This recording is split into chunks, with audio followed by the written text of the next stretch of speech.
guys, this is one of those videos that I'm making, but I wasn't hoping to be making. So right now I'm having the first real problem with Two Broke Two Boosted, my budget turbo Miata project, and as you could see, I'm stuck on the side of the road. So I was driving this up to Lime Rock Park to watch my buddy Matt drive his NB Miata with Sports Car Drivers Association. Everything was going great. I just turned the boost up on the car today and it was feeling absolutely fantastic, and now I'm stuck on the side of the road with a problem here. Unfortunately, my tools are pretty limited, so I don't really have that much to do to work on this, and what I believe is happening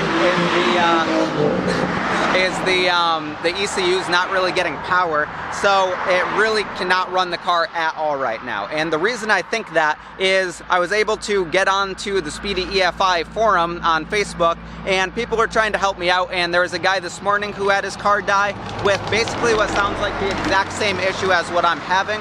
And then also a lot of people are helping me troubleshoot on there. It's a great, super active page, but what it sounds like is I think the ECU died. Now watch the whole video to find out if that is the problem that happened, but as of right now, that's what I think. Now, this obviously is unfortunate because, well, the car is broken on the side of the road. I'm not going to be able to go watch my buddy drive up at Lime Rock. I hope you're having a blast up there, Matt. And also, this is the first time that this car is broken, and I thought that this was going to be a pretty reliable budget setup. I'm going to dive into it and later in this video hopefully find out what happened with this car once I get it home. But as of right now, it's a suspected ECU issue. If it's not the ECU, it's definitely power to the ECU. So we're gonna go from there and try to sort this out.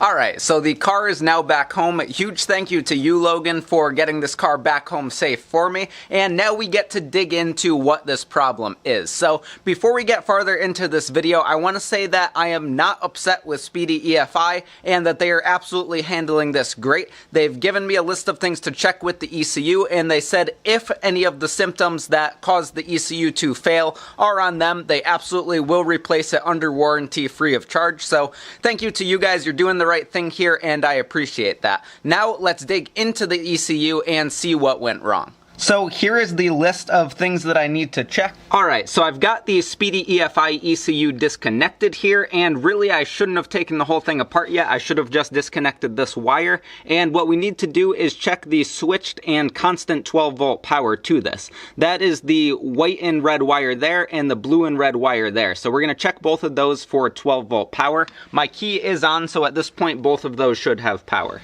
Alright, here we go. Red and white. That one has power, and blue and red, that one also has power. So now we can move on to the next check here. The next check that we're going to go ahead and do is investigate some of the 5 volt sources that are behind this connector. Now for this, I'm going to go ahead and use a multimeter. For the last one I was using a test light, but I don't know if that'll light up at 5 volts, so I'm just going to go ahead and use the multimeter. So here we go, we're going to go ahead and test one of the pins, and I'm on a pin that should be 5 volts.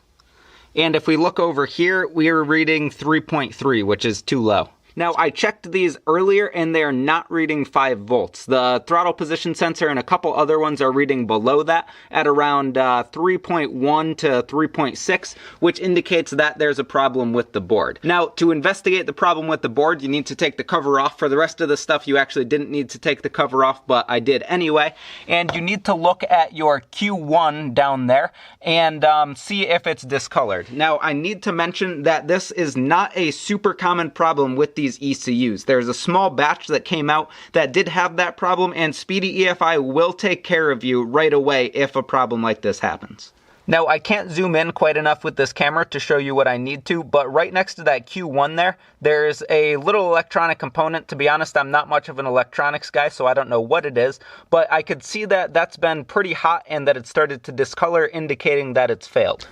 Alright guys, so it's been settled. It was a problem with the SpeedyEFI ECU that stranded the car. Now, I have talked to Isaac, one of the owners of the company, and he said that there were a potential of 50 boards that had that problem that were affected with it. About 30 have already been replaced under warranty. I'm sending mine back. They're going to replace that under warranty and send me their updated version of the board, which is a more robust board that won't have this problem. If you already have a SpeedyEFI, don't worry about this problem coming up. There's a very slim chance, and if you got one later than, say, the springtime or so of 2020, you're going to be in good shape because that's when they updated the board. So definitely don't be scared because of this problem that I had, and know that everybody at SpeedyEFI definitely stands behind their company. I mean, I was stranded on the side of the road, and literally within minutes, Isaac was on there helping me diagnose my car. A bunch of other people were on the Facebook group helping me diagnose my car. So huge thank you to everyone that helped me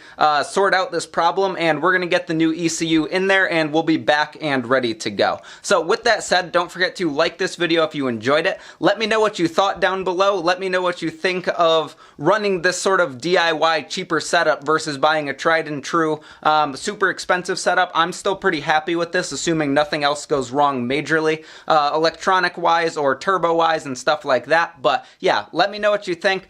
Subscribe for more, and I hope you stick around for the next one.